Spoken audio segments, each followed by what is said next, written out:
Alright, so I wanted to just throw an idea out here because this morning I was driving home from work and I think it was Hot 97 on. And Ed Lover he was talking, I caught it in the middle, and he was talking about Rick Ross. And basically getting on him because he he was lying about his past life. He's out here. He has that song "I'm So Hood" out, and he's coming out like he's a thug boss. He's a boss nigga and all this stuff. But originally, before he became a music artist, he worked as a corrections officer. He had an honest job. I think Ed Lover also mentioned he was a security guard at a high school, I think. Um, and the point that Ed Lover was making was that he wasn't glorifying that lifestyle. He said, why isn't it good to just have an honest job, to be a corrections officer, to be something like that? Why isn't it good? Why would you hide it, but instead get on the radio, get on TV, get in media, and promote this thug criminal image? And the fact that he said this, it just really went along with how I feel, because I hear some men, um, one person in particular that I like to watch, say that, and it's not just this one person. I've seen other men reply, but say that it's the black woman who loves the thugs and glorifies thuggery, why these men are out here becoming thugs. And while I'm not going to go against that because I've seen proof of it, um, one of my friends up here on YouTube sent me a video, and in that video were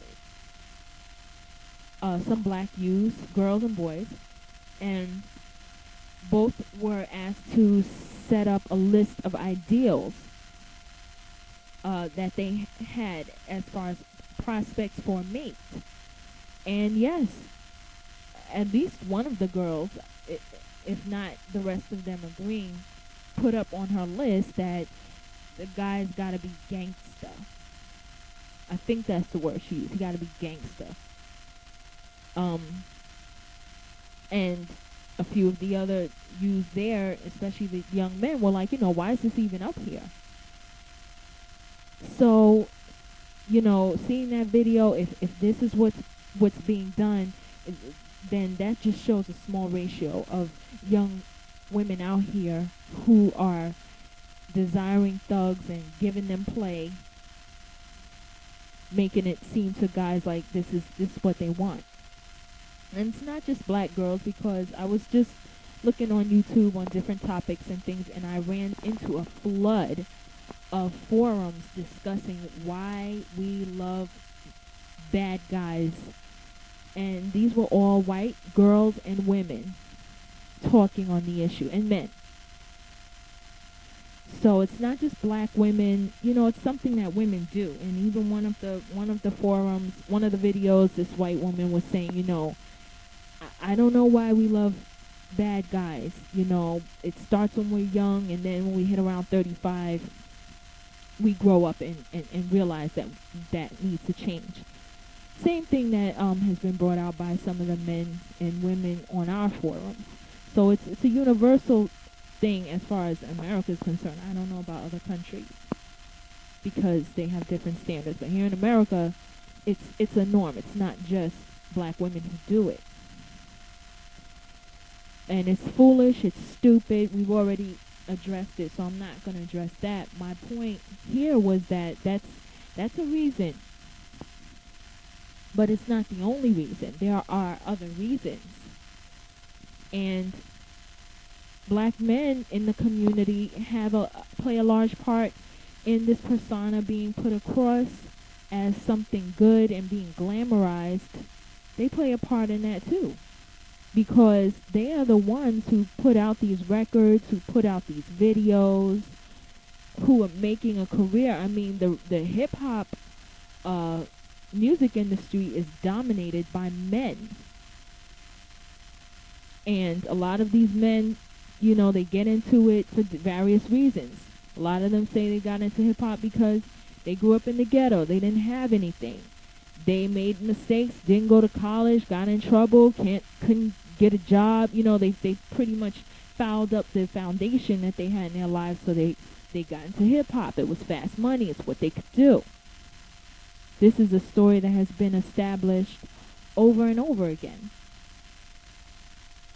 So these guys, they get out here and they start glorifying this stuff. And then you have men like Rick Ross who had a responsible, honest job. Something, it's not a white-collar job, a high white-collar job. It's a good-paying job.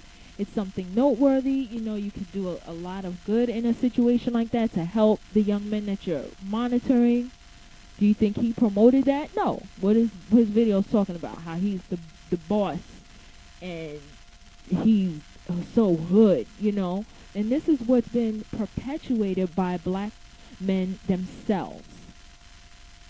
And black men who put out this type of media and entertainment music are part of the reason why it is so glamorized and so ill to be a thug and ill to be with a thug, especially one who looks like he's making a lot of money. Okay? So I just wanted to bring that up because he said it, Ed Lover just said it for me. He said these men out here need to stop glamorizing this stuff on television. It's not just women and men loving pussy and loving women and this is why they become thugs. No, there are various reasons. There are various reasons why a young man ends up in the streets, period. But there are various reasons once you get past that why this thug mentality is being spread in our community. It's not just because young women are desire bad men. It's also what these young boys are growing up seeing. I mean, you have 6-year-olds. I mean, someone sent me pictures of 6-year-olds with gangster gear on. Now, those 6-year-olds don't want to have sex with no girls. Where do you think they're getting it from? Because they're horny? No, they're 6. They don't even like girls. Because they're doing it because it's what they see. It's what's being perpetuated in their neighborhoods, on television, in the music. I was at a friend's house, and this kid, he's like 7, and he's cursing. F this, F you, playing violent video games, walking around the house repeating rap lyrics. That's something he learned. That didn't come from him seeing little 7, 6-year-old girls loving the bad boys in his class. So when we point fingers as a community to people about why we're having issues, we all need to be honest with ourselves. We can't just point fingers at one group and say, well, you're causing this problem. No, there are a number of problems that are going on in our community, and this is one of them. So that's all I have to say.